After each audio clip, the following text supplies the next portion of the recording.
Welcome to Module 2, Referrals, Initial Assessments and Tenant Sign-Up. Before a support worker delivers their first support session, several important stages have already taken place. Understanding these stages will help you understand your tenant, identify their support needs and risks, and deliver more effective, person-centered support from day one.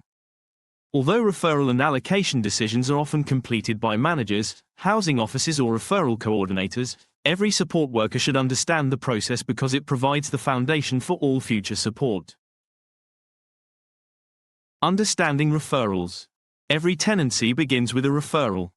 Referrals are usually received from organizations such as local authority housing options teams, homelessness services, probation services, social services, mental health teams, drug and alcohol services, hospitals, domestic abuse services, youth offending teams, care leaver services. Each referral contains information about the person's housing situation, support needs and known risks. The provider must decide whether the referral is suitable for the service before accommodation can be offered. Understanding homelessness.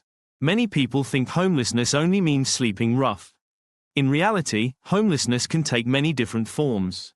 Someone may be sleeping rough, sofa surfing with friends or family, living in emergency or temporary accommodation, living in unsuitable accommodation, fleeing domestic abuse, leaving prison with nowhere to live, leaving care without suitable accommodation, facing eviction within the next 56 days. Understanding these different circumstances helps support workers understand why someone has been referred and the challenges they may already be facing.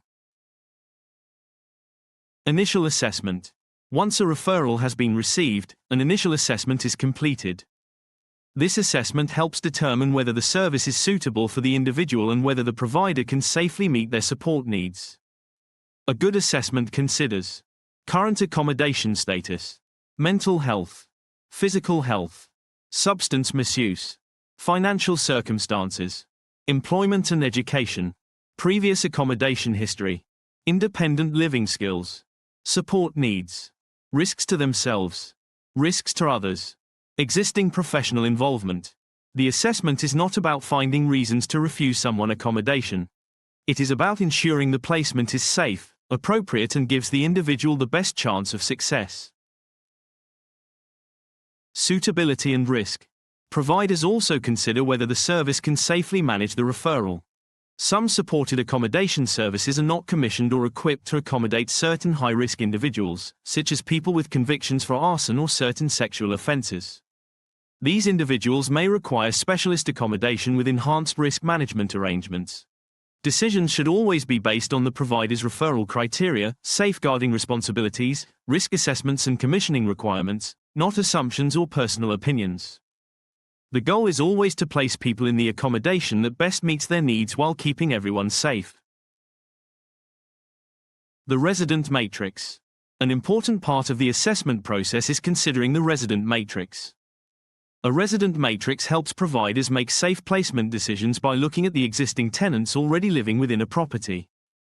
Before offering accommodation, providers consider questions such as: will this placement increase risk to existing tenants? Are there any safeguarding concerns? Will personalities or support needs complement each other? Could the placement negatively affect someone's recovery? Does the property have the right level of support for this individual? Good matching reduces conflict, protects vulnerable tenants and creates more successful tenancies. Tenant sign-up. Once a referral has been accepted, the tenant completes a sign-up process. The sign-up introduces the tenant to the service and ensures they understand both their rights and responsibilities. Although paperwork varies between providers, sign-up packs commonly include license agreement, personal information form, housing benefit or universal credit authorization form, support agreement, missing person, emergency contact form, house rules, tenant rights information, photographic consent form, fire safety information, data sharing or consent forms, where applicable. Every document should be explained clearly before it is signed. Signatures confirm that the tenant understands the information provided. Preparing for the first support session. Before meeting a tenant for the first time, support workers should familiarize themselves with the information already gathered. This includes the referral, initial assessment, identified risks, support needs, any safeguarding concerns, emergency contacts, agreed support goals. Having this knowledge allows you to build rapport more effectively, ask meaningful questions, and begin delivering person-centered support from your very first session. In the next module, we'll look at how to use this information to build trust, develop rapport, and truly get to know your tenant. You'll learn how effective communication, active listening, and asking the right questions create the foundation for successful support and high-quality documentation.